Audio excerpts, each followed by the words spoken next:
Halo teman-teman, selamat datang di Value Stock.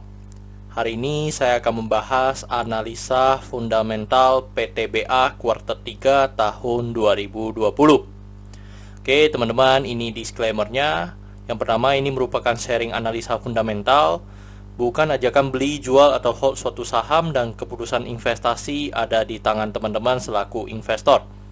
Yang ketiga, dari analisa fundamental ini bisa dijadikan referensi untuk analisa saham-saham yang teman-teman miliki. Oke, pertama-tama kita masuk ke bisnis model dari PTBA ini. Yang pertama adalah kegiatan usahanya bergerak di bidang usaha tambang batu bara. Jadi sumber income-nya itu dari penjualan batu bara ya teman-teman.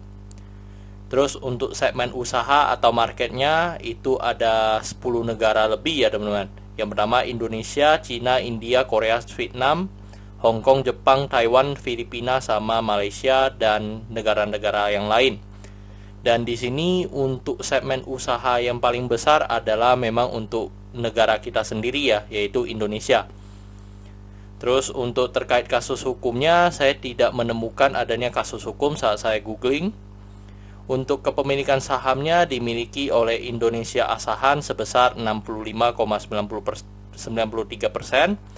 Negara kita memiliki 5 saham saja, berarti memiliki 0,00%. Habis itu dimiliki oleh masyarakat 31,15% dan treasury-nya 2,92%. Oke teman-teman, kita masuk ke pendapatannya. Teman-teman bisa lihat dari pendapatannya dari tahun 2014 sampai 2019 konsisten ya teman-teman mengalami kenaikan. Dan cuma di 2020 kuartal ketiga ini mengalami penurunan karena COVID-19 ya teman-teman, atau pandemi ini. Kalau kita bandingkan kuartal dengan kuartal mengalami penurunan 21,5%. Untuk net profitnya cukup beragam ya teman-teman. Dan untuk kalau kita bandingkan kuartal dengan kuartal mengalami penurunan 45,2%, dan jika kita asumsikan kuartal keempatnya memiliki kinerja yang sama dengan kuartal 3, maka mengalami penurunan 44,1%.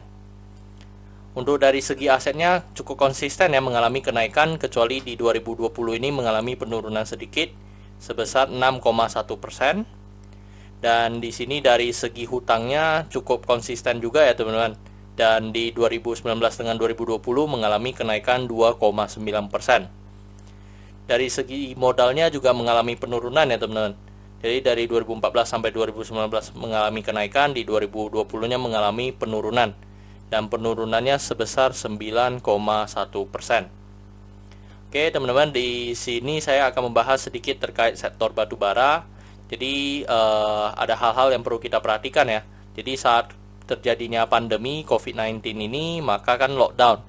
Saat lockdown, maka permintaan batu bara menurun ya teman-teman. Saat permintaan batu bara menurun, maka stoknya meningkat. Ketika stok meningkat, ini kan terjadi permintaan dan penawaran ya, atau hukum ekonomi. Maka ketika kita stoknya meningkat, berarti harga komoditas menurun ya teman-teman. Terus kegiatan tambangnya menurun, sama pendapatannya menurun.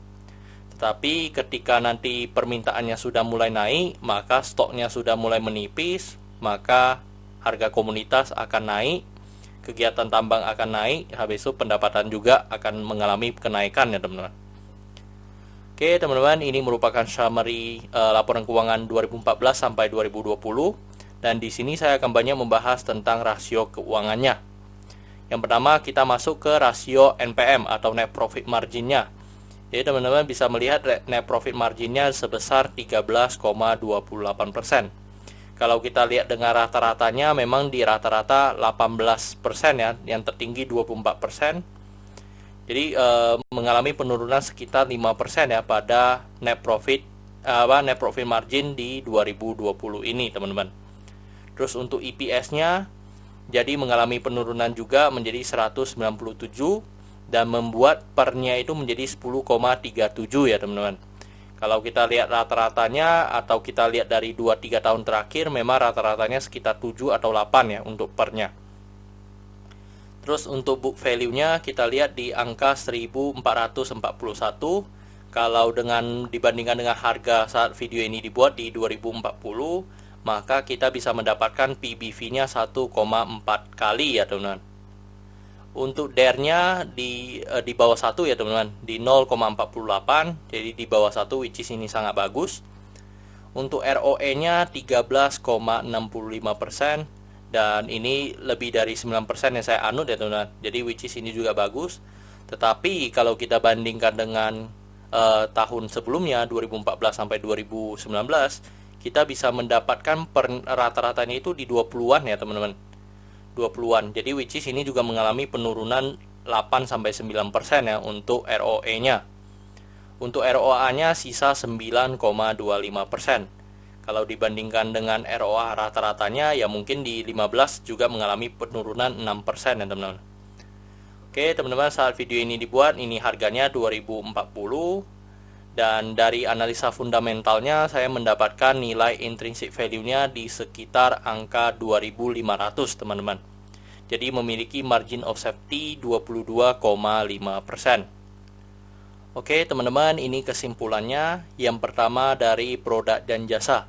Produk dan jasa ini saya berikan status oke karena saya melihat perusahaan ini mampu bertahan 5-10 tahun ke depan ya teman-teman. Dan di mana penjualan utamanya adalah untuk negara kita sendiri. Yang kedua dari GCG saya berikan status oke karena saya melihat adanya pemegang saham mayoritas. Yang kedua adalah tidak adanya kasus hukum ya teman-teman. Terus untuk revenue sama net profit saya berikan status oke walaupun mengalami penurunan karena menurut saya masih sangat wajar ya, dan penurunannya masih di bawah 50%. Untuk aset saya berikan status oke walaupun mengalami penurunan karena saya melihat mungkin karena net profitnya menurun ya teman-teman. Jadi mengalami penurunan pada asetnya. Untuk liability saya berikan status oke karena DER-nya masih di bawah 1. Untuk book value saya berikan status no karena harganya sekarang dijual di atas book value-nya.